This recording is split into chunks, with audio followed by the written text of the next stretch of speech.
Ready, standing by. Freshly pressed on Smooth 98.1. Okay,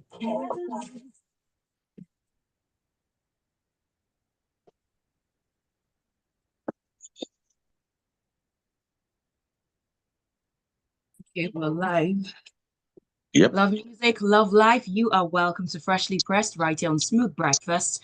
And it's a part of Smooth Breakfast that runs from 7:30 every weekday. You're welcome to be a part of the conversation. The WhatsApp line to send your messages to is 0809 444 0981. Again, 0809 444 0981. You can join us live on YouTube at Smooth 981 FM Lagos.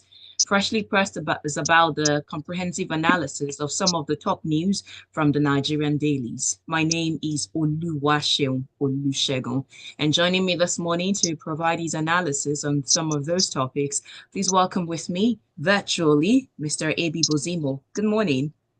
Good morning, Oluwaseun. Good morning to all of the wonderful listeners out there. It's great to join you today.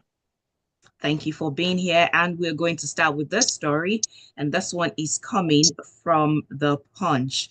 And or rather, the sorry, just a second. Yes, the Punch. So it reads that the army destroys 19 illegal refineries, arrests 12 in Niger Delta operation.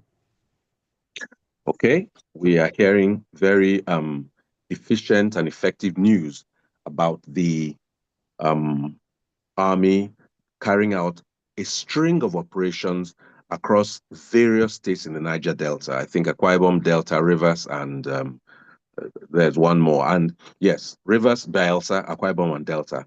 And there they actually retrieved or destroyed or at least recovered about 138,000 liters of stolen products. And this story is in very, very many lines. You know, there's a whole lot about it. 138,000 liters is actually maybe 4 tankers.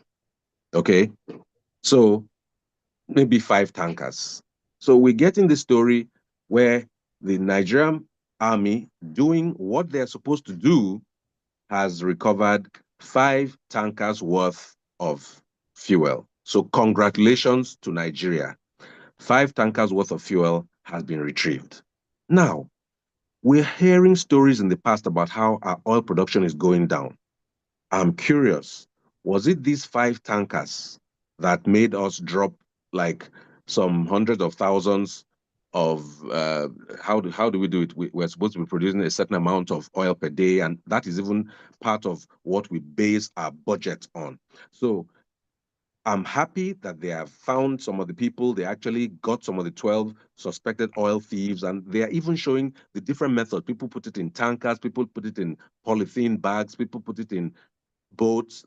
There's a lot of information on this, and it's very impressive the level of detail the army is sharing with the populace.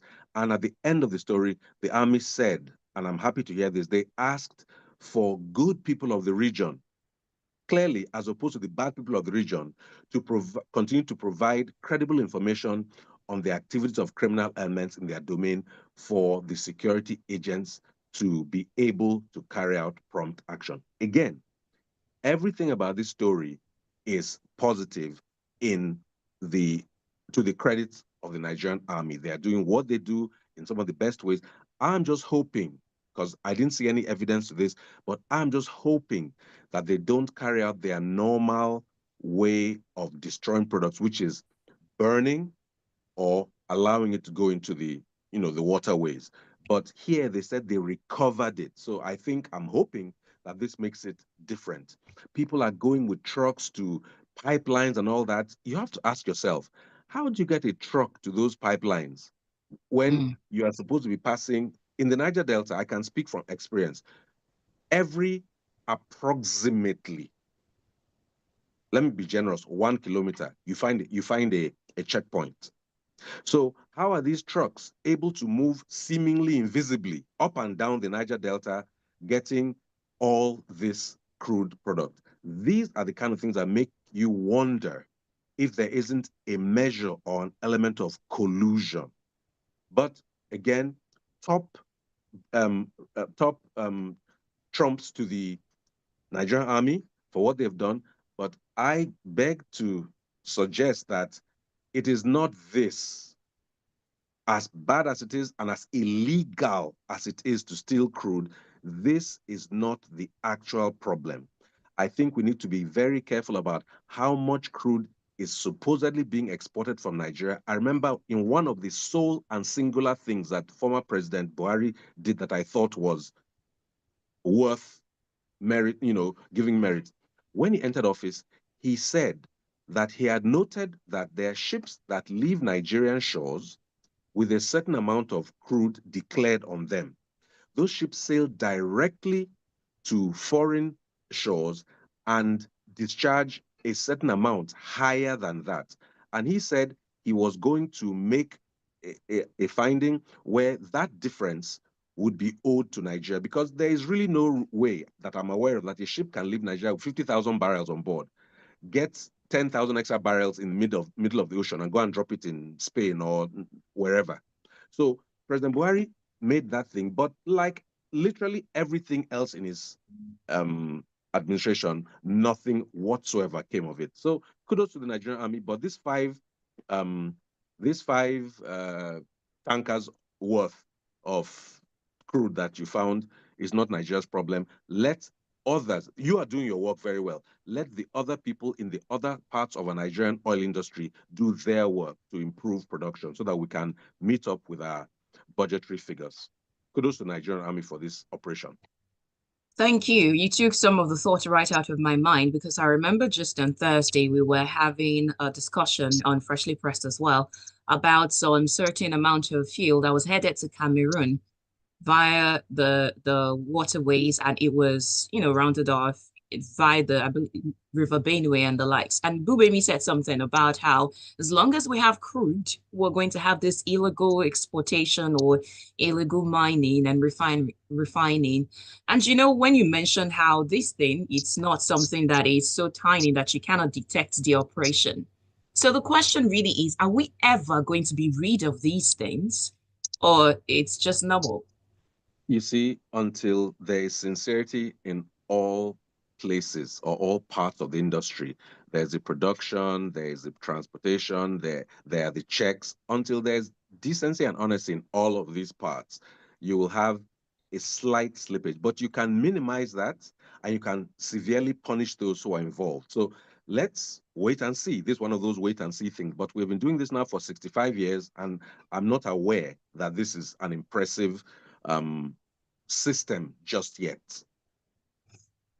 Thank you. Let's move over to this one about the federal government seeking Egypt's assistance in boosting Nigeria's power generation, transmission, and distribution. And according to them, they are leveraging the North African's nation expertise to drive significant improvement in the energy sector. Okay. There's some things about Egypt and Nigeria that, have their similarities. I know Egypt is recently building a new capital. Nigeria did that many years ago. Egypt is also a nation, though they are very much supported by the United States, because of that whole Middle East area. But one of the sectors that they have made major strides in, apart from other infrastructure, is power. And we are linking up with them. We apparently have some MOUs in place. And our Minister of Power, Adebayo Adelabu, made the request for them to, help us with this. That is perfectly proper.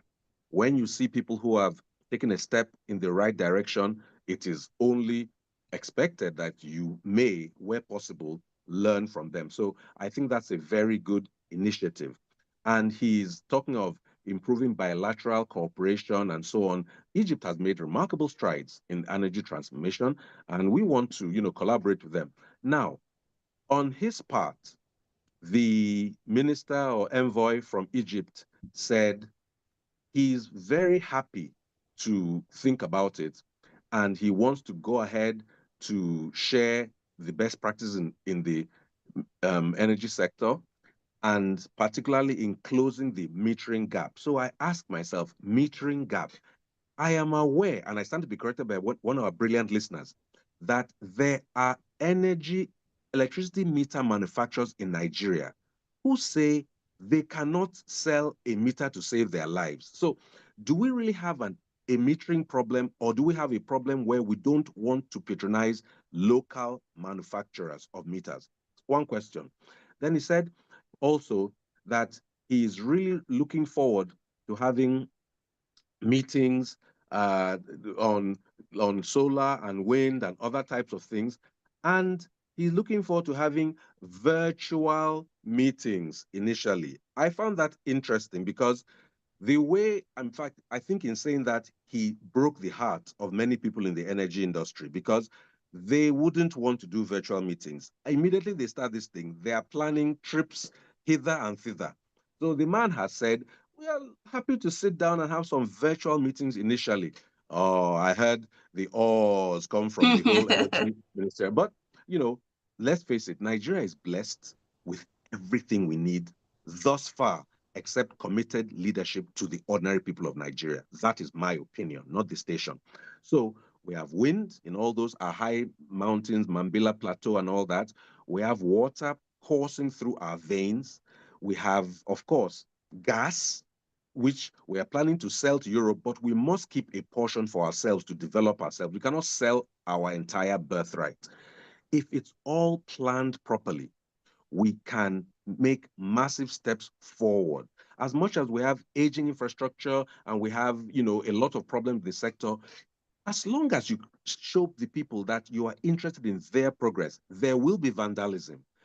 Find the vandals, use technology to detect people coming towards, because we've heard about transmission lines being cut down in places like Bielsa or some to the north. There is technology to detect those people. Have drones aloft. There is a Nigerian who has developed a technology that you can put with drones that can detect pockets of carbon dioxide. It is only human beings that breathe out carbon dioxide. So when you see carbon dioxide moving towards transmission towers that have no business being there, arrest those people. This is not rocket science. I'm not a rocket science. I'm a mere architect, but even I know this solution. So sometimes you wonder whether these people don't want to solve the problem or they just enjoy flying around the world pretending to be asking questions of other people who know better. But on the last note, what is so interesting about this story for me is that Nigeria is collaborating and asking Egypt for help. You may recall some years back when a certain presidential candidate, who shall remain unnamed at this time, went to the very same Egypt to ask about things and was excoriated for going to Egypt. So I find it interesting that he knew something that we appear to know only now. Next story, or Hmm. your message.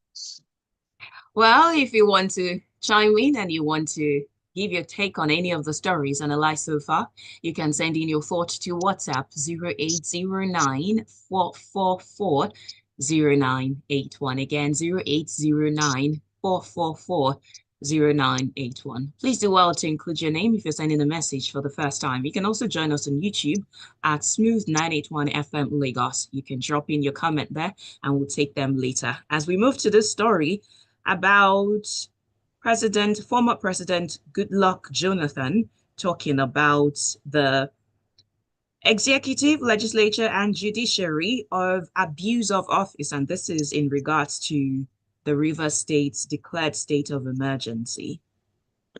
Yes, I saw a video that went around making the rounds over the past couple of days where the former president made some very profound statements, in my view.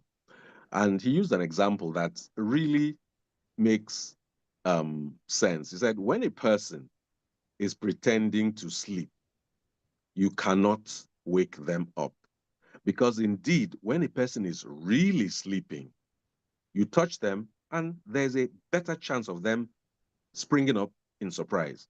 Now, he was referring to the whole situation in Rivers State about how suspending a legislature and an executive by another branch of an executive is fundamentally abuse of office. I prefer to use the word illegality, engaging in illegality. I am not a former president, so I don't have that platform. I merely speak my ideas here. Now, over the past few days, I've had the chance to read word for word what President Bola Ahmed Tinubu said at a relaxed stage. I want to first of all give credit to the president's speech writers. They used a beautiful word, redound. That is not a word you hear on everybody's road. So that is a great English word, redound, that he was saying that the activities are not making the good and benefits of River State redound to the people. So that's a great word. Apart from that, he said that nothing had been done. He didn't say nothing. He said it had not been completed, the House of Assembly. Fortunately, um, the newly appointed sole administrator has gone to the place and has seen that the work is about 85% completed. So I would wonder whether it was that the president, who said he used intelligence to know about broken pipelines, did not ask for that same intelligence on the state of repair of the State Assembly, House of Assembly building. Question. He also said, um, because of explosions in pipelines, there have been explosions in pipelines before. There apparently was even one yesterday. And there are even worse things that are happening all over the country. None of them called merely even for a state of emergency, or worse, for what I consider to be an unlawful activity of suspending a fellow executive official who was elected. At least, if we say the elections were fundamentally right, I may have my opinions about that, then that person was elected same time, same way, same day as the president. I think is unlawful to what he had done. But putting all that, on one side, um, President Jonathan said, look, even he had to call a state of emergency under certain circumstances to address security, but he did not go to the extent of suspending the elected officials. And that is at the core of it. There is no reason to bring another person to replace a sitting governor or sitting House of Assembly member. Some have said, oh, they have rescued Fubara from being impeached. Listen, if the House of Assembly found him guilty of things, then he should be impeached. Full stop. There is a process and a procedure for everything. I've used this example on a lighter note. Just because my wife's sister says she's cold does not mean I should go to her house and warm her up. It is improper. It doesn't matter what her problem is. I am not the person to do that. And so you don't do a wrong thing to correct a troubling situation. If it's troubled, there are processes for that. And I maintain that the president has followed wrong advice, but he is the one to whom all the credit and all the blame goes to. So President Bola Tinubu has engaged in what I consider to be unlawful. But when I spoke on Friday, I said we shall know whether the PDP is a party. As you can see, there is nothing like the PDP. Two things. A voice vote was used for such a serious thing. That for me shows the unseriousness of the entire Senate, led by Senator, the former governor of Akpabio. For you to do such a serious thing by voice vote, and we've seen those voice votes where the nays will have it and he will say, the ayes have it. He acts. Hear me, don't misquote. He acts like a joker in those. I didn't say he's a joker, but he acts like a joker in those certain circumstances. So here we have it. The state of emergency has been declared. It has been supported by people who are, one way or the other, in my view, not competent to be the keepers and makers of Nigerians' laws. And we shall wait and see what happens after 6 months. The clock is ticking. We shall wait and see. Just on a final note on that story, there is the one from the Nigerian Governors Forum. They said that they chose to be silent on the River State political crisis in order to avoid taking positions that may alienate members with varying political interests. What do you think about that? When have they opened their mouth as a Nigerian Governors Forum to say absolutely anything about anything that is worth listening to that concerns the people of Nigeria? Never. So they are staying silent now. Is no news. This should not have even made the headlines. The Nigerian Governors Forum is a place where they get together, and according to one story in January, they spend 1 billion naira on tea, travel, and crumpets. So they are of zero value to the Nigerian ordinary populace. Their silence is a relief, actually. Wow. We'll go to some messages now before we come back to the other story. And this one is coming from Tony from Marine Beach, who says, El-Rufai has told us of the existence of strong cartels in the power sector, and we know of the energy. The fact is, the government of the day does not have the willpower to deal with them yet. The voice option implemented by the red chambers in such a sensitive issue as ratifying the president's declaration of state of emergency, where the law specifically requires a two-thirds majority, will certainly not stand the test of the courts if the judiciary isn't compromised. The idea of removing a duly elected governor in the process is surely a major illegality and should the Supreme Court rule in favor of the president's position, that will be a major blow to the laws that will come down to who played what role in the nearest future. Z-Man from Bristol says, good morning, guys. Did I hear you say the government is planning to partner Egypt on power, electricity? Yes. I remember when Peter Obi went there to understand the way things work in the electricity sector. These same people made fun of him. Don't these people have any shame? I guess the one that must not be named has been named. Not by me. Bosun said, just a correction, most beings on Earth breathe out CO2, humans, animals, insects, and fungi. And Mr. Ajayi Olonilua from Magodo Jerry Sherry says, good morning. It's about time this country did whatever is necessary to get the country out of this perpetual darkness as we continue to struggle to generate enough power for the masses. It's ridiculous that we are unable to generate more than 4,000 megawatts of electricity, even as countries like Egypt and South Africa are generating more than they need. God help us. Fabian from Ekpe says, good morning, everyone. Regarding the River State issue, I believe that President Tinubu has his own agenda and will continue to call the tune. I blame the PDP party for not removing Minister Wike from the outset. I hope Nigerians will rise with clear eyes and do the needful come the next elections. Ayok says, it's clear that, or maybe Shola, it's clear that it declared state of emergency to take the state. There's no loss of lives or violence just to justify the call. Even if there was violence, was it not the fault of the police commissioner who the president controlled? They didn't have the requisite support in the House of Assembly, but went ahead anyway. It's a political move for the president to control the state, and they did it breaking all known laws. Fubara should go to court. I do not know your name, but you said, we know the stand of most of you, when the president tried to mediate in the issue of River State. You all condemned and said Fubara should not honor that agreement because the president does not have the power to do such. Did any of you ever condemn the actions of Fubara at all?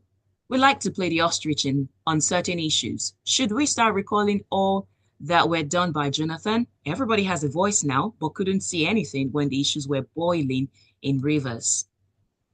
Oluwaseun says, it's so funny when the same people who laughed and criticized Peter Obi for going to Egypt to study their power sectors would now be applauding the president for deciding to do the same thing. Social media will be very interesting in the next few days. And Iron on WhatsApp says, the man in the studio is blowing some really hot air and he's very eloquent and intelligent too.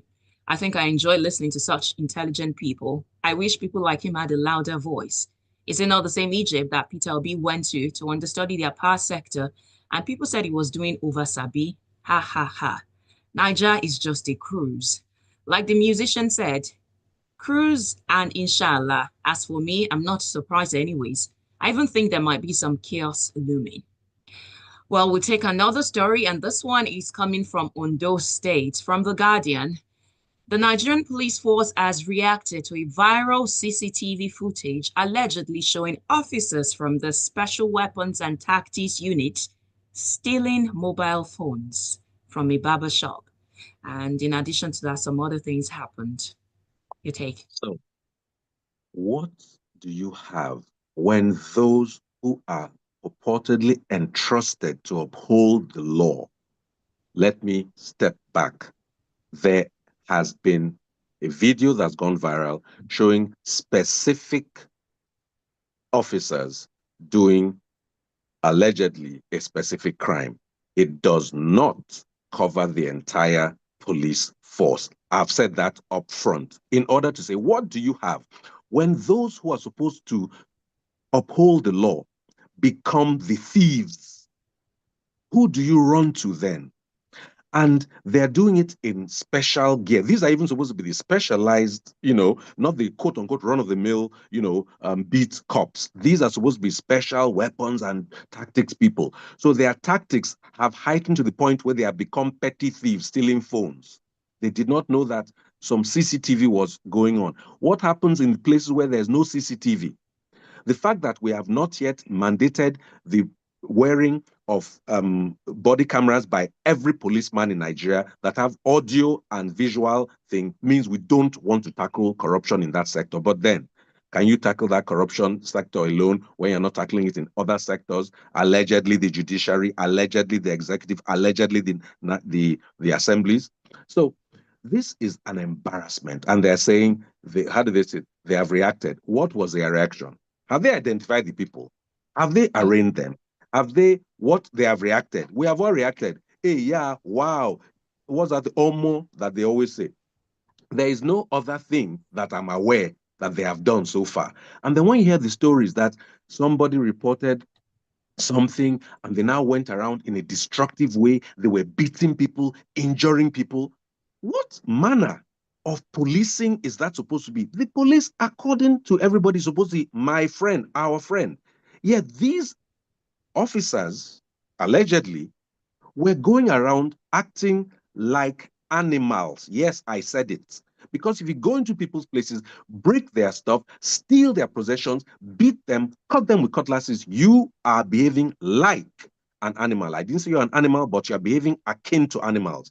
And with the force assures the public that any officer found culpable would face appropriate disciplinary action. In fairness, there have been stories and videos in recent times where the police has taken police who have been found guilty of things and defrocked them, removed their uniforms and made them into civilians, and I think process them for onward prosecution. So the police has a precedent in doing that. Given, I must give them that credit. But this should be very, very embarrassing to the Nigerian police force. And you could say that it flows down from the top. When the top cop is supposed to have expired according to the former laws of Nigeria that were changed specifically to incorporate him there, then everybody feels it's time to just behave like laws don't exist. So I just think this should be one of those things that the police should show that they're on top of this matter. Otherwise, if it just becomes, what's the word? Slid under the carpet, then it just adds to people's lack of trust in the police. And good people, like the earlier army said, the good people of those areas should bring information.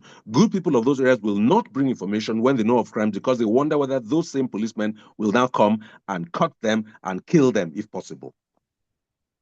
Thank you. Oh, they did say they launched an internal investigation, but one of the Sure. things that one of the things that bothers me is when these people, a few of the people, the police officers that are caught in things like this, investigated and found guilty when they are derobed, either literally or figuratively.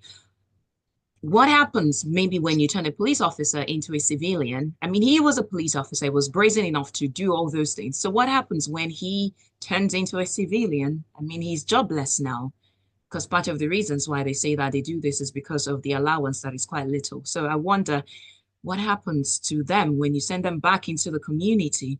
It bothers me. Should they be sent to the community or should they be sent to jail so that they are properly looked after? Well, there is that. I'll take some final messages and we wrap it up this morning on Freshly Pressed. Olamilekan from Lagos says, I want to ask, are we in democracy, autocracy, or feudalism? In the absence of the rule of law, impunity and chaos abounds for the state of emergency of rivers. Your president didn't do it in the north, where bandits and Boko Haram are having their way, but he declared it in a peaceful state. In NSAS time, there was no state of emergency in any part of the country. Then you can see this is scripted. Even your rubber stamp Senate voted for it, and you can see Wike and his Oga have similar character traits. How will there be peace without justice? It's a shame. The worst of us is ruling the best of us. Truly, there was a country. Taiwo from Olodia Papa says, we don't need much of those drones to monitor our power lines. Let there be constant power supply vandals. Oh, let there be constant power supply. Vandals will not dare sabotaging the lines. Yinka Bolude from Ikoton says they are meant to be lawbreakers.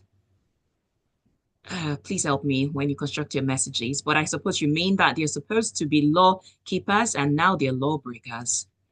And you said, we should always stick to issues instead of just weaving narratives. The Inspector General of Police NL was rightfully extended. At that level, it's the prerogative of the president to do so as it is an appointment.